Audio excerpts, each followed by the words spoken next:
மருது சகோதரர்கள் கட்டிய காளீஸ்வரர் கோவிலை ஆன்மீக சுற்றுலா தலமாக மாற்ற நடவடிக்கை எடுப்பேன் என சிவகங்கை தொகுதி அதிமுக வேட்பாளர் சேவியர் தாஸ் வாக்குறுதி அளித்துள்ளார்.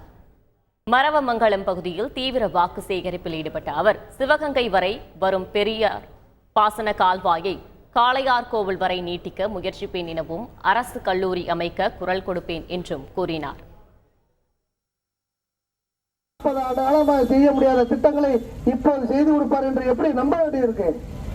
ஒரே ஒரு மாற்றத்தை ஏற்படுத்துங்க மக்களே. ஒரு முறை நீங்கள் மாற்றத்தை ஏற்படுத்தார்கள்.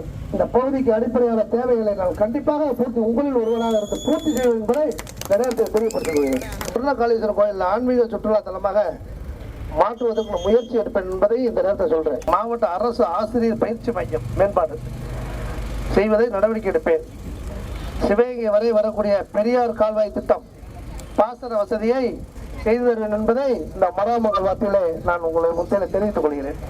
அது மட்டுமல்ல, காளையார் கோவில் மையமாக வைத்து அரசு கல்லூரி அமைப்பதற்கு பாடுவது என்பதை இந்த நேரத்தில் தெளிவுபடுத்துகிறேன். செய்திகளை உடனுக்குடன் தெரிந்து கொள்ள உடனே சப்ஸ்கிரைப் பண்ணுங்க.